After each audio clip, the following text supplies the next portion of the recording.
Flor de Lis cai em 8 contradições em depoimentos dados à polícia sobre a morte do marido.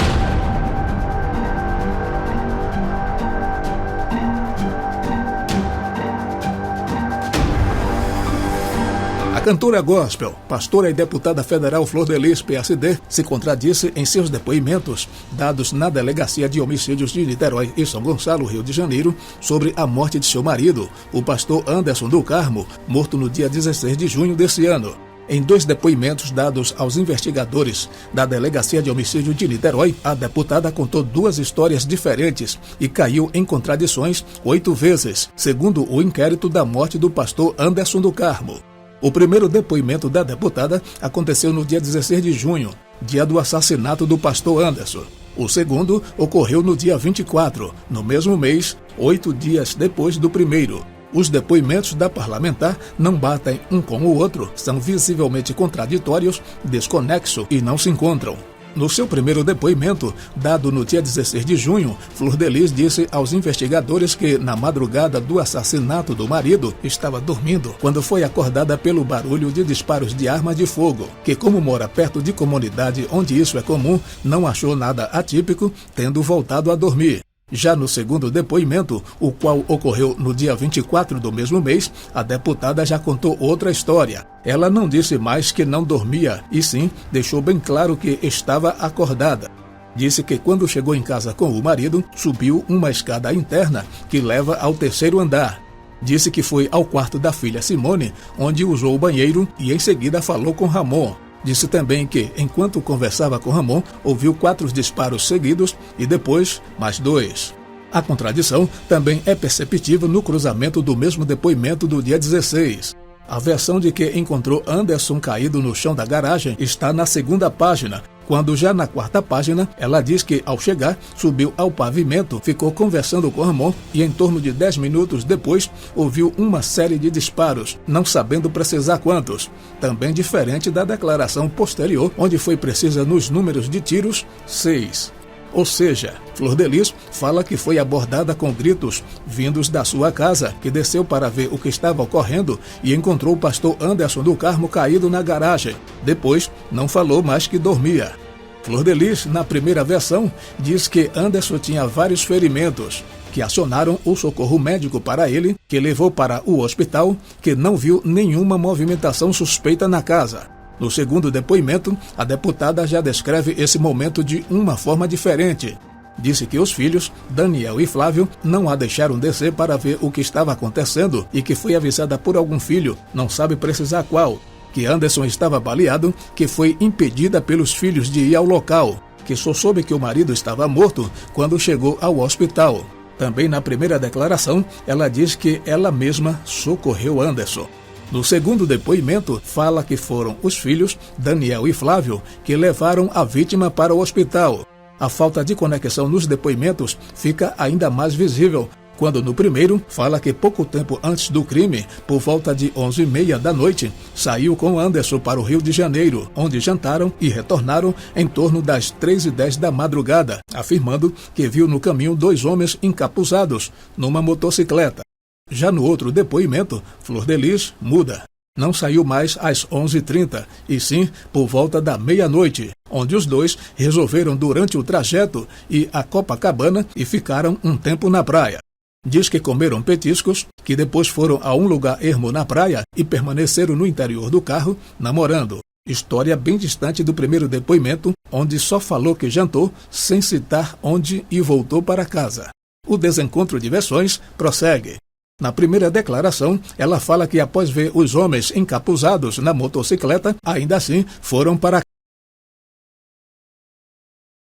ingressaram com o carro e que Anderson não fechou o portão imediatamente e que ela, Flor de Lis, pediu para ele sim fechar o portão.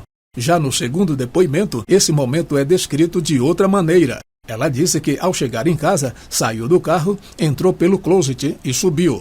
E mais, na primeira versão, ela é taxativa em dizer que durante o trajeto de ida e volta para o Rio de Janeiro não fez contato ou enviou mensagem alguma para nenhuma pessoa.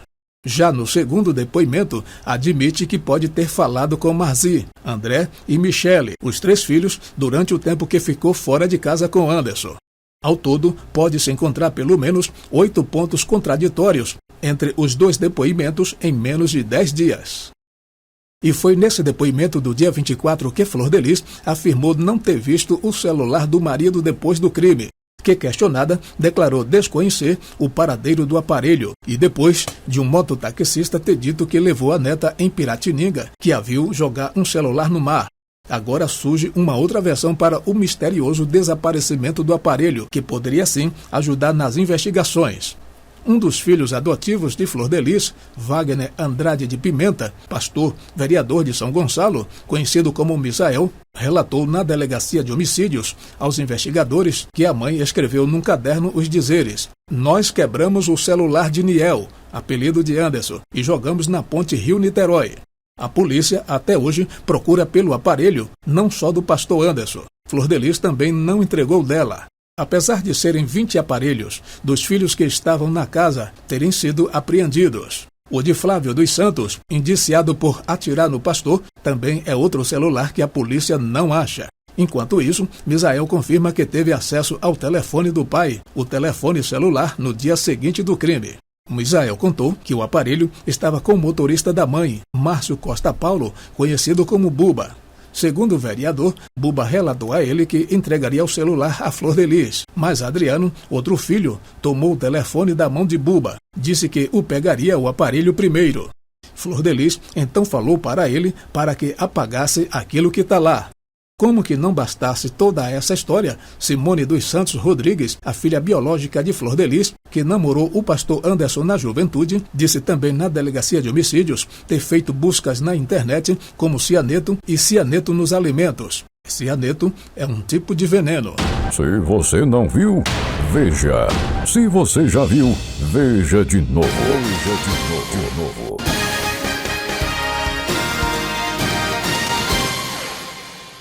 Polícia ouvirá médicos que atenderam o marido de Flor de Lis para apurar se ele era envenenado.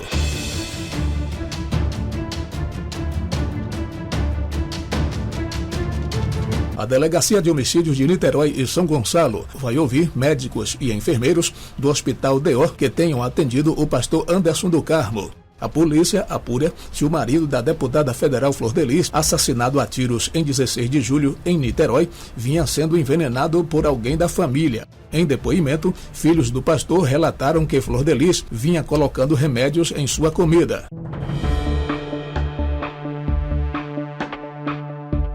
No dia 31 de julho, a delegada enviou ofício ao hospital requisitando todos os dados qualificativos e contatos dos médicos e enfermeiros que tenham assistido direta ou indiretamente o pastor.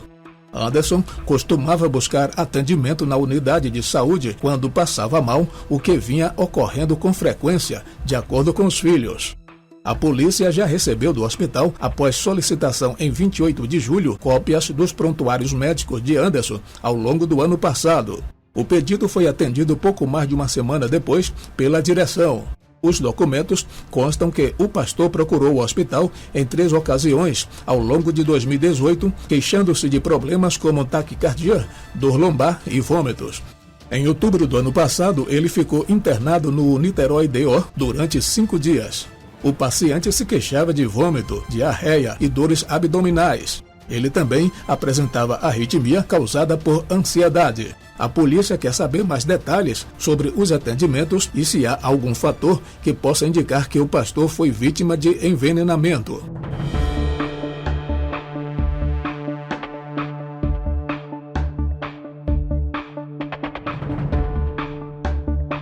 Há pouco mais de 2 semanas, a Delegacia de Homicídios concluiu a primeira parte das investigações da morte do pastor. 2 filhos de Flor de Lis, Flávio dos Santos Rodrigues e Lucas César dos Santos de Souza, são acusados da execução.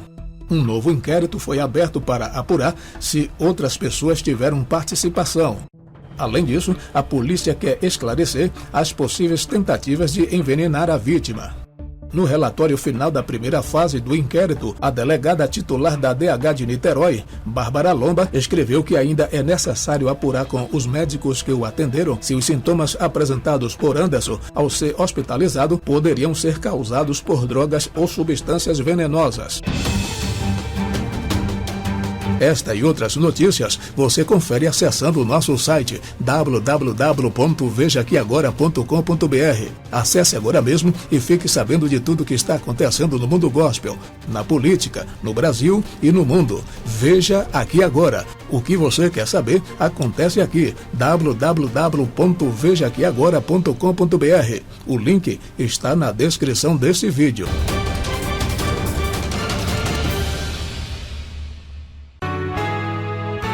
Rádio Elos.